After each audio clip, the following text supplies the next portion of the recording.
boasting a minimalistic story, no distinct direction where to go next, and a combat system that punishes you severely for being lazy or cocky. The Souls series is one that relishes in the fact that it defies AAA gaming and all its tropes. Dark Souls 2 for the most part holds up incredibly well as an entry in the Souls series.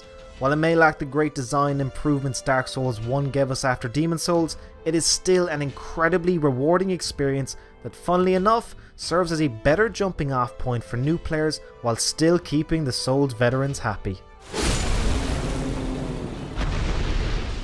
One of the major complaints many people had with Dark Souls 1 was that it was too hard.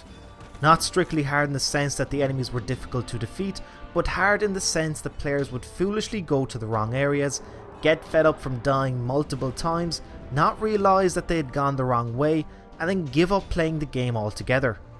Dark Souls 2 rectifies this problem and provides a more open introduction for new players that doesn't make the game necessarily easier, but certainly more accessible. After you pick your class and character, you travel through an area that encourages exploration and teaches you combat in a way that doesn't feel like a tutorial. Just like a part of the level, but with more signs, instructions on how to roll, block, backstab, and so on.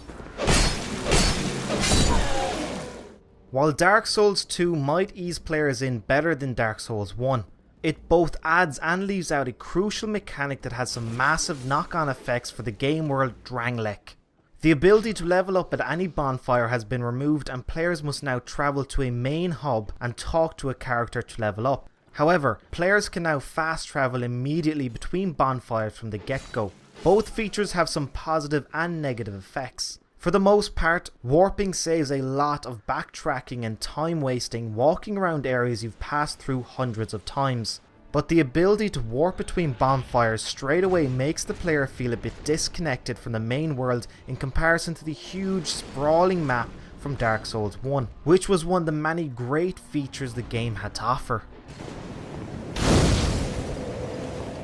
The story of Dark Souls 2 follows suit of its predecessors. You are a cursed undead human who suffers from eternal life. Each and every time you die, you return to life. This will ultimately continue before you succumb to madness and become hollow. Souls are the source of power in the game, and when you defeat enemies, souls act as the currency that allow you to progress levels. However, once you die, your soul counter goes back to 0, giving you only one chance to retrieve it before it disappears completely. For the main character, the only chance he or she has to reverse this curse is to travel to the land of Drangleic and seek its king, and that is where your story begins.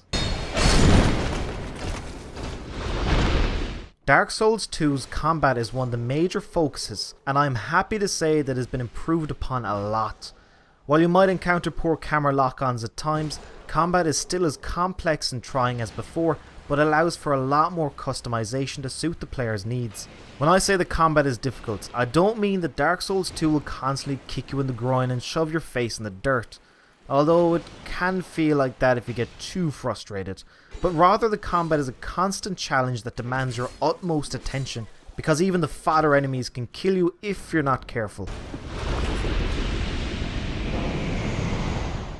From a graphics standpoint, Dark Souls 2 does suffer from poor texture resolution and lighting, and it doesn't quite achieve the jaw-dropping visuals we expected from the gameplay videos.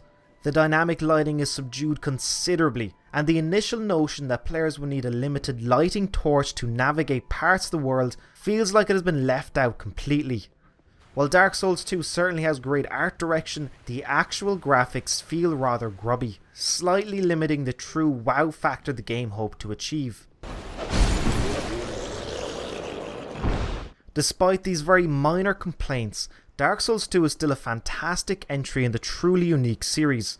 It doesn't feel like a watered down cash grab sequel, and it offers a lot of what fans expect it to. It is much better at allowing new players to find their feet, even if it tends to be too streamlined for veterans of the series. Make no mistake, the game is still tough as nails, but for new players, Dark Souls 2 offers the best and most convenient introduction to the Souls series.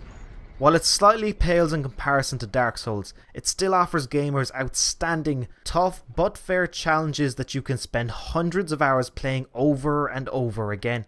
For any gamers looking for a lengthy RPG experience to sink their teeth into, look no further than Dark Souls 2. We give it an 8.5 out of 10.